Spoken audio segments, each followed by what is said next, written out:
El temario del curso se divide en 4 grandes módulos. En el módulo primero analizamos todo lo que tiene que ver con la inteligencia táctica individual. El fútbol es un deporte de equipo, el fútbol es un deporte colectivo, pero donde el talento individual y la capacidad que tienen los jugadores para poder resolver situaciones de juego concretas, definidas, es muy importante.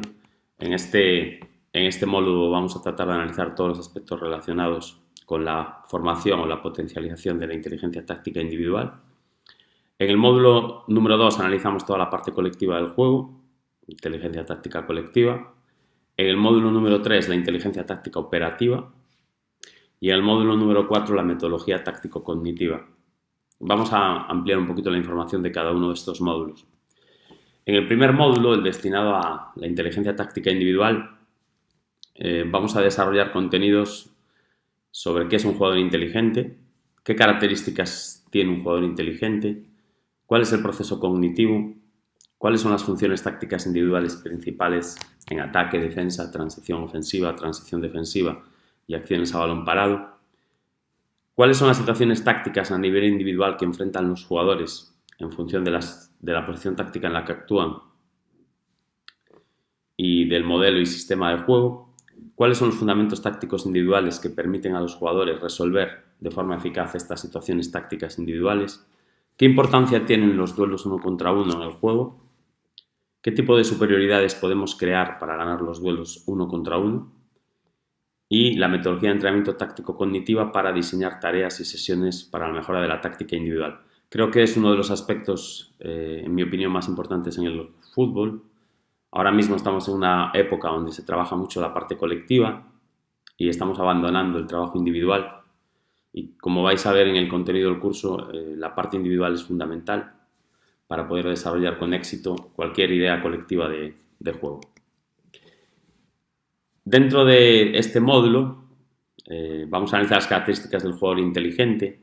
El jugador inteligente tiene conocimiento cognitivo, conoce cuáles son sus funciones, cuáles son sus responsabilidades, conoce a nivel teórico qué situaciones de juego puede enfrentar durante el desarrollo del juego, cómo estas situaciones de juego también se van condicionando dependiendo de los espacios del terreno de juego en los que se encuentra, conoce qué herramientas o qué principios tiene a su disposición para poder resolver estas situaciones. En función de todos estos aspectos, ampliamos el conocimiento que tiene sobre este deporte para que a través de ese conocimiento teórico y el contenido práctico que vamos a desarrollar en las tareas y sesiones de entrenamiento, el jugador cada día pueda desenvolverse de forma más eficaz en su función, en su posición, en sus responsabilidades. El jugador inteligente anticipa las situaciones tácticas a enfrentar. Vamos a ver en el curso a qué situaciones a nivel individual se enfrentan los jugadores, lógicamente en función de la posición en la que actúan. Y el jugador inteligente es capaz de reconocer estas situaciones un poquito antes de que se estén produciendo. De esta manera se prepara para ellas y, lógicamente, con esa anticipación podemos resolver de forma más eficaz la situación que nos va a tocar vivir en cada momento. Algo que es muy importante en el fútbol es que el jugador perciba su situación y las variables que la rodean. Estas situaciones las podemos reconocer. Lo que sucede con ellas es que no siempre se presentan de la misma manera. Hay un entorno que constantemente está cambiando y es importante que el jugador perciba primero la situación que va a vivir y también que sea capaz de percibir el entorno que la rodea. Por ejemplo, no es lo mismo defender a un jugador en una situación de uno contra uno que en una situación en la que percibo que a mi alrededor tengo un compañero que está y que va a colaborar conmigo, por lo tanto es una situación de uno contra dos, o esa misma situación, imaginemos que se incorpora un jugador del equipo ofensivo a ese espacio, a esa zona, y en vez de ser un 1 contra 1 se va a convertir en un 2 contra 1. La situación es la misma, defender al jugador con balón, pero el entorno que la rodea es diferente y lógicamente nos tenemos que adaptar a ese entorno variable porque la decisión a tomar no va a ser la misma en una situación que en otra.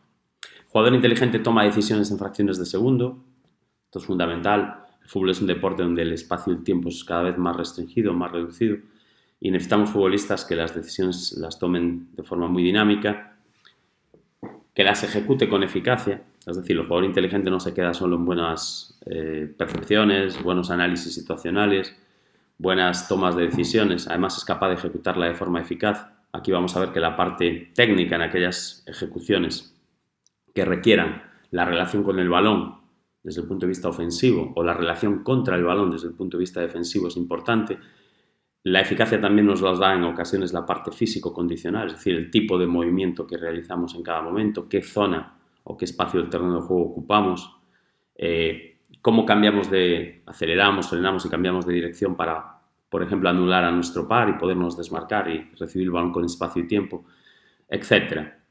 Y por último, el jugador inteligente tiene una alta experiencia acumulada. En eso creo que somos muy importantes nosotros como entrenadores, creando o recreando durante las tareas y sesiones de entrenamiento escenarios propios del juego que ayuden al jugador a base de exposición y a través de nuestros refuerzos positivos y de nuestras correcciones activas, ayuden al jugador a adquirir experiencia sobre cómo debe de resolver todo este tipo de situaciones que le va a tocar enfrentar durante el desarrollo del juego.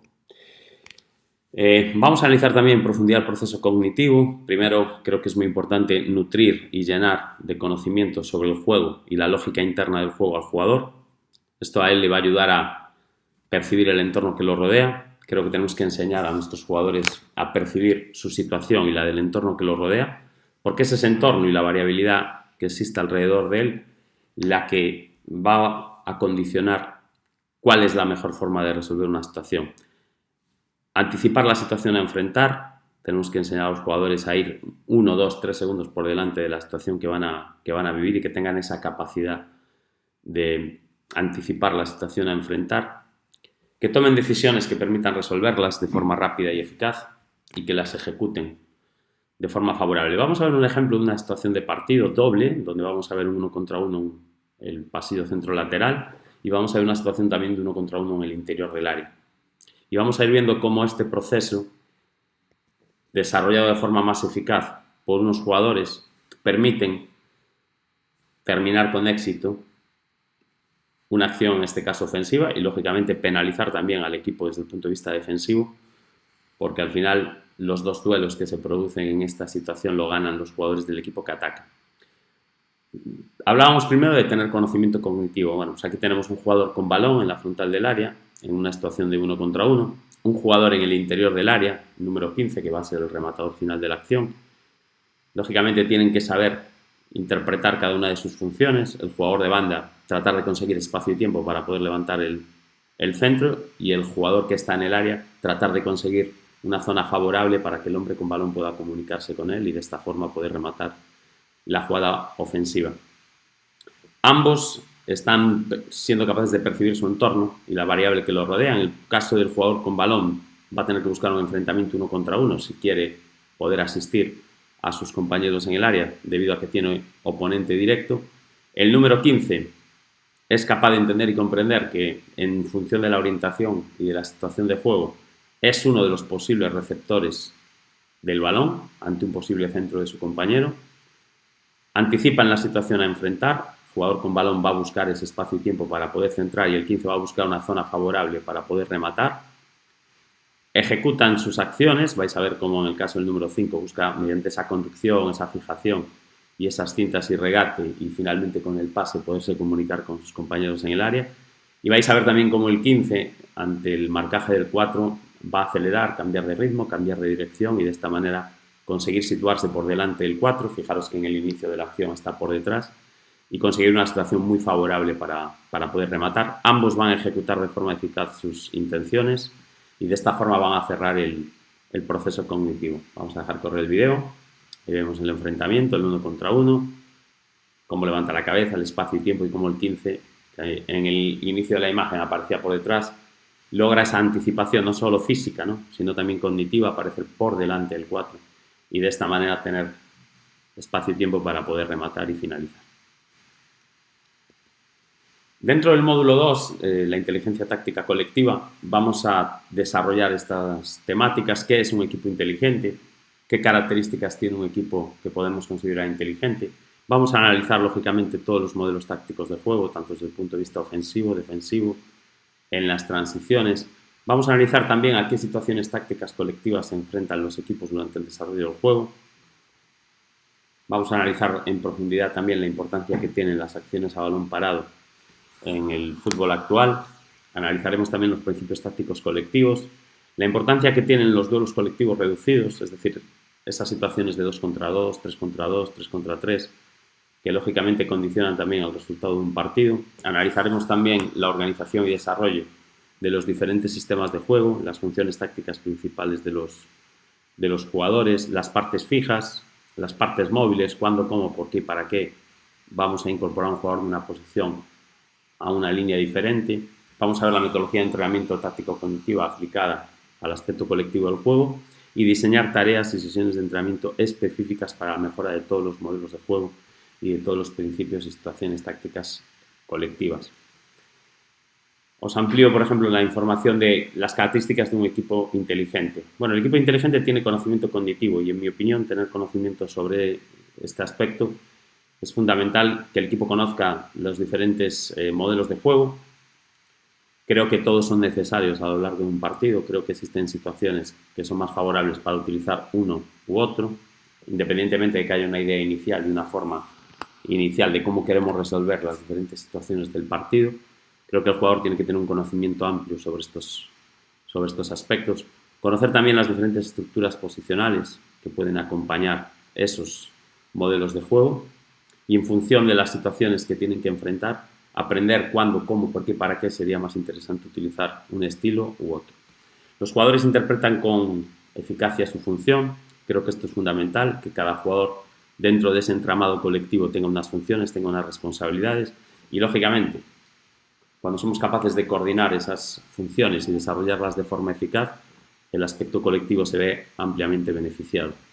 Creo que también es importante que el modelo de juego saque lo mejor de cada futbolista. Los jugadores tienen aspectos positivos, tienen aspectos negativos y, lógicamente, el modelo de juego, para extraer lo mejor de cada uno de estos jugadores, debe de desarrollar funciones que lleven implícitas el desarrollo de sus mejores capacidades y también tratar de esconder o ocultar las desventajas que tiene cada uno de nuestros futbolistas.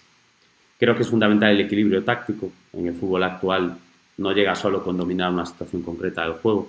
Es muy importante la defensa, ser un equipo que tenga alta capacidad para la recuperación del balón, porque a partir de ahí van a nacer esas transiciones que nos van a permitir estar en situación de poder conseguir un volumen importante de goles. Es muy importante el ataque con todas sus variables, el ser capaces de conservar, progresar, crear situaciones de gol y lógicamente hacer goles. Muy importante las transiciones, los comportamientos rápidos, coordinados y eficaces ante la pérdida y recuperación del balón, y muy importante ser un equipo fuerte en las acciones a balón parado.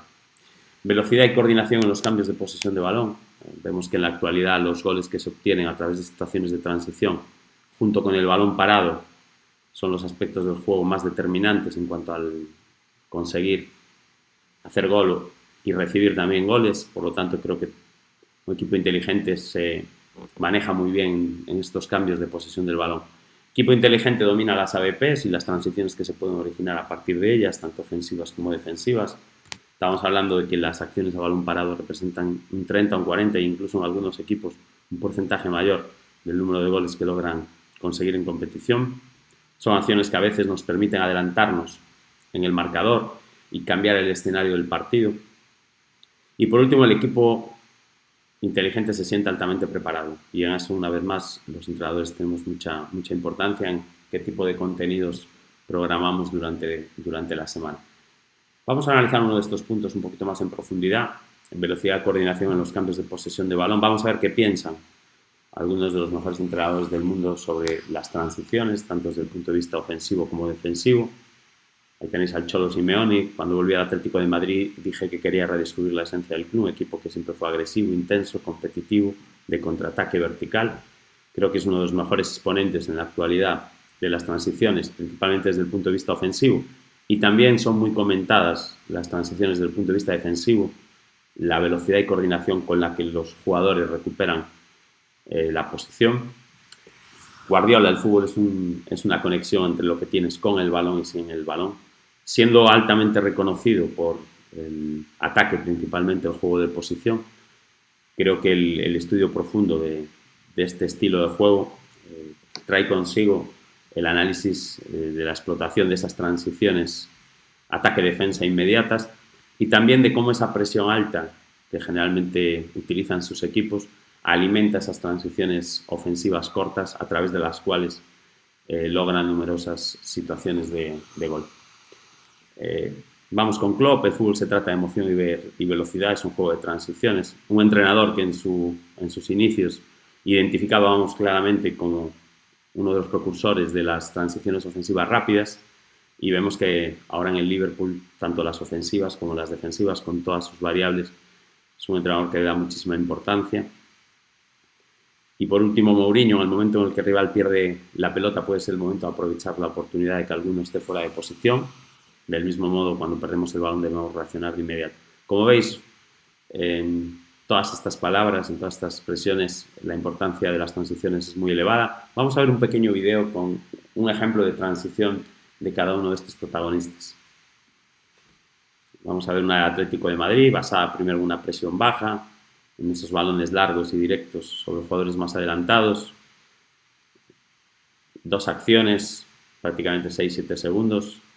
Igual, vamos a ver las de Guardiola apoyadas siempre en esa presión alta, esa recuperación, ese intento de recuperación siempre cerca de la portería del rival y esas transiciones cortas en espacio y tiempo. Las de Klopp partiendo a veces incluso de la defensa de acciones a balón parado.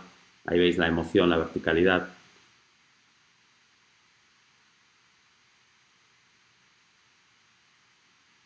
Y por último las de Mourinho, partiendo de esa presión baja, de ese enlace intermedio y de esa salida rápida, ocupación de espacios. Aquí veis cómo hay un jugador descolocado, porque en la fase ofensiva estaba por delante de la línea de los centrales, no recupera esa posición en tiempo y forma, y cómo el equipo aprovecha ese espacio para poder progresar. Bueno, pues vamos a tratar de analizar en el curso la importancia que tienen todo este tipo de situaciones de partido en la que un equipo pierde y otro recupera la posesión de balón, y cómo estos cambios rápidos, coordinados y eficaces en ese modo de ser o estar, pasar del modo ofensivo al modo defensivo y del modo defensivo al modo ofensivo, facilitan un volumen importantísimo de los goles que suceden en competición. Dentro del módulo 3, que yo denomino inteligencia táctica operativa, vamos a analizar estos ítems, vamos a hacer un análisis del fútbol moderno, las tendencias, análisis del equipo adversario, diseñar el plan de un partido, diseño de las tareas para el entrenamiento de ese plan de partido, diseño de sesiones propias y específicas para el desarrollo de los diferentes planes de partido y, bueno, y diseñar un microciclo completo para el desarrollo del plan de partido que vamos a tratar de generar para vencer cada fin de semana a nuestro oponente directo. Creo que es fundamental esa especificidad, ese trabajar en función de nuestro modelo, de nuestro sistema, de nuestros jugadores, pero también tener presente las características del rival y a partir de ahí diseñar el plan de partido y entrenarlo para que el equipo, cuando llegue el momento del juego, se sienta plenamente identificado con ese plan y lo tenga perfectamente desarrollado. Dentro de la inteligencia táctica operativa, ¿qué características tendría un plan de partido inteligente? Bueno, pues el plan inteligente siempre busca y cree en la victoria, independientemente del rival que tengamos enfrente y de la dificultad que esto pueda suponer. Siempre tenemos que creer y buscar esa victoria a 90 minutos. Creo que cualquier equipo puede vencer cualquier adversario, independientemente de su estatus, independientemente de la categoría, independientemente en el fútbol actual del momento que cada uno de ellos esté viviendo. Creo que a 90 minutos siempre es posible vencer a nuestro rival. Analiza a nivel individual a cada rival con sus virtudes, defectos y propone duelos ganadores en el 1 contra 1. Como visteis en la imagen anterior, al final el fútbol, en los espacios intermedios, nos apoyamos en el aspecto colectivo y en la parte final nos vamos a apoyar en esos duelos individuales para poder superar las acciones finales y poder de esta manera hacer gol o evitar el gol. Entonces tenemos que tratar de proponer duelos ganadores en los diferentes espacios del terreno de juego en los que se van a producir. Algo también muy importante son las sociedades del rival y proponer duelos ganadores también en las situaciones de 2 contra 2. Analizar el modelo del rival y proponer cómo neutralizarlo y aprovechar sus debilidades. Todo equipo tiene virtudes, tiene defectos. Entonces tenemos que proponer, por un lado, neutralizar al rival y no quedarnos en eso, sino también tratar de aprovechar sus debilidades. Analizar el sistema del juego del rival y proponer estructuras posicionales que favorezcan la creación de los diferentes tipos de superioridades. Estas superioridades nos van a ayudar, lógicamente, a desarrollar de forma eficaz las diferentes situaciones de partido. Anticipar situaciones de partido y reducir incertidumbre, darles certeza a los jugadores sobre qué va a pasar y cómo resuelve generalmente el equipo adversario, sus jugadores y el colectivo las diferentes situaciones de juego. Y entrenar de forma específica el plan de partido durante la semana. Creo que es muy importante que ese plan de partido no se quede solo en aspectos teóricos, ¿no? Sino que seamos capaces de trasladar a nuestros contenidos de entrenamiento estas ideas que vamos a tratar de desarrollar en el partido. Vamos a ver un ejemplo. Equipo azul, somos un equipo al que nos gusta salir jugando desde atrás. Equipo contrario hace presión alta con una estructura 1-4-4-2. En primer lugar, vamos a tratar de identificar desde el punto de vista numérico qué situaciones de juego y en qué espacios del terreno de juego vamos a tener igualdades numéricas, en cuáles tenemos superioridades numéricas y en cuáles estamos en desventaja numérica. Como veis aquí en el cuadro, dividiendo los espacios de juego en las zonas principales, tenemos situaciones de 2 contra 2 en los pasillos laterales. Tenemos una primera superioridad en el interior del área con el uso del portero y los 2 centrales. Y tenemos otra superioridad en las posiciones intermedias con nuestros 3 medios, 1 por delante y 2 tratando de generar la espalda o de buscar la espalda de los 2 mediocentros rivales. Y por último, en la última zona, tenemos desventaja 1 contra 2, aunque si bien es cierto que somos capaces de situar a ese delantero en posiciones intermedias, pese a estar en inferioridad numérica, posiblemente le demos la posibilidad de estar en ventaja posicional para el desarrollo de acciones posteriores. Vamos a ver esto en imágenes y cómo estas superioridades en estos diferentes espacios de juego nos ayudan a resolver situaciones. Aquí veis el saque corto, el rival presionando con 6 jugadores en campo contrario, nuestros jugadores más adelantados fijando rivales y cómo se van generando a través de esas superioridades formas de resolver la primera situación, que era salir de esa presión alta que ejerce el rival, y luego tratar de progresar, crear situación de gol. Aquí veis situaciones de 2 contra 2, como las habíamos identificado en los pasillos laterales.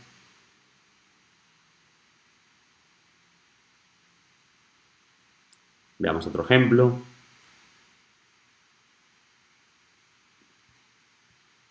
Aquí, en este caso, no saltan sobre nuestro medio posicional. Tenemos 3 jugadores por dentro, con lo cual ese jugador está liberado.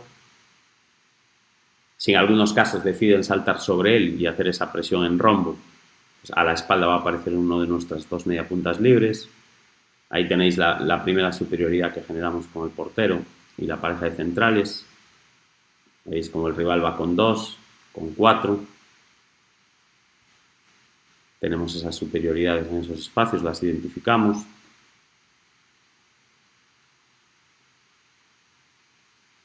Y lógicamente nos ayuda a poder resolver esta situación. Aquí vemos la superioridad 3 contra 2, el medio campo con los 3 internos contra esos 2 mediocentros. Ahí tenemos también un espacio donde podemos generar esa superioridad. Aquí vais a ver cómo saltan sobre el mediocentro y automáticamente os aparece un jugador libre en posición intermedia.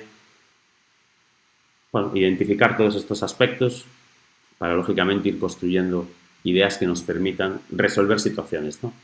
Queremos salir con el balón jugado desde atrás, nos vamos a enfrentar a un oponente con esa estructura 1-4-4-2 y tenemos que detectar claramente dónde tenemos esas superioridades, dónde están esos hombres libres que nos van a poder permitir resolver esta situación, primero logrando desactivar la presión del rival y segundo, a partir de ahí pues siendo capaces de aprovechar todos esos espacios libres que el propio rival genera al adelantarse e ir a presionar nuestro campo y eliminando esas pérdidas de balón que alimenten las transiciones cortas del rival.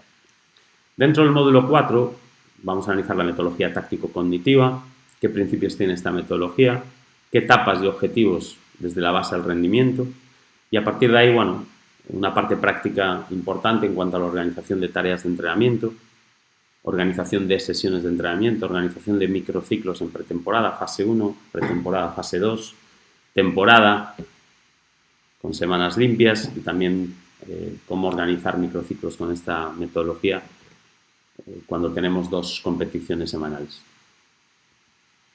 Dentro de los principios del método inteligente, bueno, buscamos el de especificidad, tratar de construir contextos lo más parecido al juego real. Entonces, dentro de ese juego real, pues tratamos de incluir todos los elementos que forman parte del juego, el balón, los espacios, diferentes espacios del juego donde se pueden producir las situaciones, siempre con cooperación, oposición inteligente, etcétera. Trabajar en función del modelo de juego, en función del sistema y la posición y funciones individuales de los jugadores, en función del reglamento también, es decir, tratar de incluir todos esos elementos que forman parte del juego, tratar de incluirlos en nuestros contenidos de entrenamiento. Repetir de forma sistemática en entorno real de juego. Creo que a través de estas repeticiones en contextos propios del juego real, a través de la exposición a las diferentes situaciones del juego que los jugadores y el equipo tienen que resolver, vamos a poder conseguir mejorar la forma en la que nuestros jugadores tratan de resolver estas situaciones. Desarrollo cognitivo, que básicamente cualquier actividad que nosotros desarrollemos debe estimular en el jugador el conocimiento, la lógica interna del juego, la percepción de su situación y el entorno que lo rodea, la anticipación de las situaciones que va a enfrentar, la toma de decisión y también la fase ejecutiva. Es decir, que ese proceso cognitivo lo desarrollemos siempre de forma completa en todas las actividades que nosotros proponemos. Principio de variabilidad, que lo que va a buscar es que nosotros queremos ejercicios donde a través de las reglas de provocación, las reglas de continuidad, incluso a veces creando estructuras variables dentro de una misma estructura, nos permita crear entornos diferentes a los que el jugador deba de enfrentarse y de esta manera mejorar la resolución de este tipo de situaciones donde siempre la incertidumbre y la variabilidad es muy elevada. El principio de transferencia, que lo que va a buscar es que el entrenamiento prepare al jugador y al equipo para la competición y la competición nos ayuda a preparar los contenidos de entrenamiento que en cada momento los jugadores y el equipo necesitan. La alternancia dinámica de la carga fútbol, que esto sobre todo a la hora de construir un microciclo de entrenamiento. Vamos a ver qué tipo de cargas utilizar cada día. Las cargas siempre jugando con los 4 elementos que permiten estructurar un ejercicio, el número de jugadores, el metro cuadrado por jugador, las reglas, el tiempo de trabajo, tiempo de recuperación, las repeticiones, las series. Jugando con esas variables nos va a ayudar a crear diferentes intensidades táctico-cognitivas y cada día de la semana le asignaremos una intensidad, siempre tratando de recuperar bien al jugador del partido anterior y permitir llegar con frescura al partido siguiente. La estabilización del patrón semanal de cargas durante la pretemporada y la temporada. Vamos a ver un ejemplo de cómo incorporar estos principios a 2 ejercicios, uno individual y otro colectivo. Bien, primero vamos a tratar de extraer partes de la competición para reproducirlas en el entrenamiento, el principio de transferencia. El principio específico también, bueno, pues vamos a crear una situación concreta en unos espacios concretos con unos protagonistas también concretos, en este caso los jugadores de banda. Una función concreta que es asistir a los delanteros desde los pasillos laterales. Bueno, ahí veis la situación, centro en carrera, con cierta ventaja sobre el rival. Y a partir de ahí, bueno, pues tratar de asistir. Hemos visto el principio de estabilidad, el principio también de transferencia. Vamos a ver ahora el principio de, vamos a construir en el ejercicio pues, diferentes variables, ¿no? Para ver ese principio de variabilidad. Vamos a ver también el principio de desarrollo cognitivo. En este caso, bueno, pues vamos a buscar un jugador pase profundo sobre nuestro protagonista principal, que es el jugador de banda, que hagamos un trabajo para un futbolista, para una posición y para una función determinada, no significa que no rodeemos ese ejercicio de los elementos propios del juego. Necesitamos el protagonista principal, necesitamos el balón, necesitamos los acompañantes y también los rivales y los espacios propios del desarrollo de esta acción.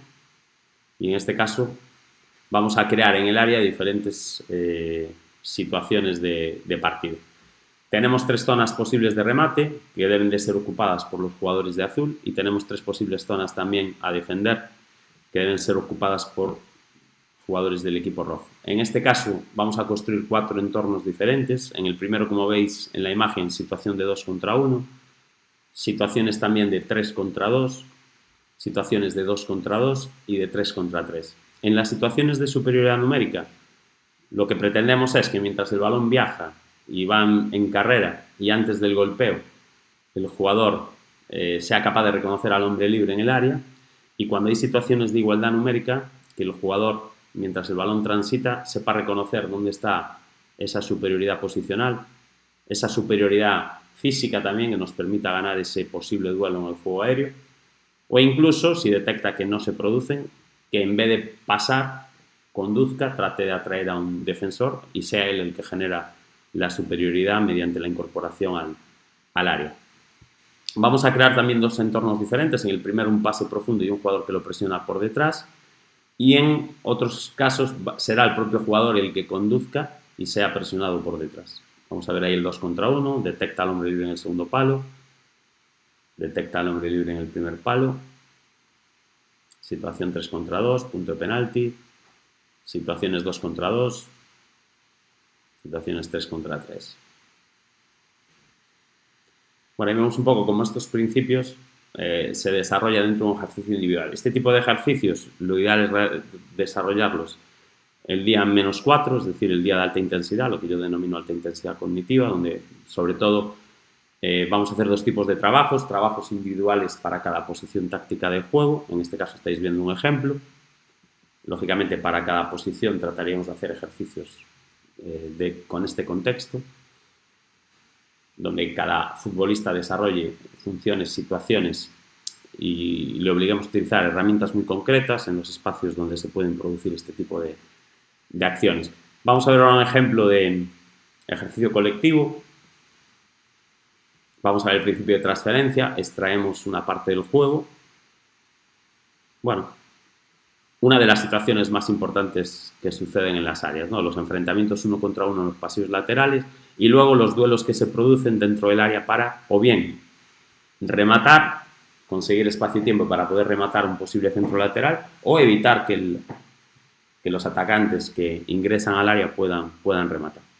Bueno, en este caso organizamos un ejercicio con el equipo completo, con la estructura posicional que utilizamos en competición, en este caso sistema 1-4-3-3, 1-4-3-3, el campo 50 metros de largo, vamos a utilizar la mitad de una cancha y esa mitad de una cancha la vamos a dividir a su vez en la mitad. Por lo tanto tenemos en los últimos 25 metros el equipo azul con el portero, los 4 defensas y el medio posicional y del metro 25 al 50 las 2 mediapuntas y los 3 delanteros.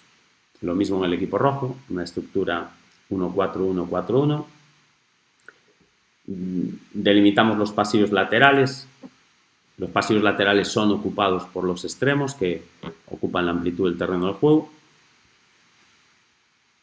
Y a partir de ahí, bueno, los que defienden siempre por dentro, cuando la pelota vaya en tránsito hacia el extremo, el 2 y el 3 pueden ingresar a defender en los pasillos laterales. El gol solo va a valer tras una acción en el pasillo lateral, situación de 1 contra 1, centro y remate. Lo veis, 1 contra 1, centro y remate. Si hay recuperación de balón, buscamos a los más adelantados. Bueno, y dentro de este mismo ejercicio vamos a construir 3 situaciones diferentes. La situación 1 contra 1, como acabáis de ver. La situación 1 contra 2, donde un central puede ir a acompañar la presión del lateral. Y hacemos una situación de 1 contra 2. En caso de finalización, siempre el entrenador reanuda el ejercicio y le da continuidad. Ahí veis el 1 contra 2, los centrales respaldando a sus laterales. Y también vamos a crear el 2 contra 1 desde el punto de vista ofensivo. ¿Cómo? Permitiendo que uno de los laterales se pueda incorporar a esa zona y generar situaciones de 2 contra 1, en este caso con ventaja para el equipo ofensivo.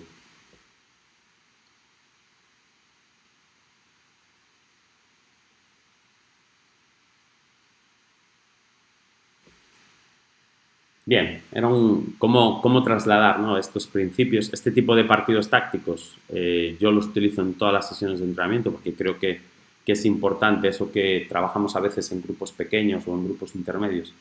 Creo que es importante también trabajar la coordinación colectiva de todo el equipo. Bien, y por último, las características de estos cursos. El de fútbol base, el inicio está previsto para la primera semana de marzo, la finalización para la tercera de mayo. Hay una clase semanal de 2 horas y media. Estas clases se siguen de 2 maneras. En directo y luego se repasan en un aula virtual. Hay un certificado y material didáctico. El costo es de 150 euros con 3 pagos mensuales de 50 euros. Hay 10 plazas, el ponente un servidor. Y en el caso del curso de fútbol profesional, iniciamos también la primera semana de marzo, finalizamos la tercera de mayo, 2 clases semanales de 2 horas y media. La clase se da en directo y luego se repasa a un aula virtual, certificado y material didáctico. El costo es de 300 euros, 3 pagos de 100 euros, hay 10 plazas. En este momento quedarían 5 y el ponente pues también un servidor. Ahí está mi número de contacto. Y bueno, de los que estáis participando en directo aquí ahora mismo, no sé si tenéis alguna duda. Y de los que estáis participando a través del canal, pues ahí tenéis mi número de contacto, más 34 669 192 295. Ahí me podéis buscar y completar ya el grupo. La idea un poco es que las clases en directo, una semana antes de que acabe o que vaya a empezar el curso, nos reunimos y sois vosotros los que decidís ese día y esa hora. Ese día y esa hora queda fijo para todas esas 10 semanas.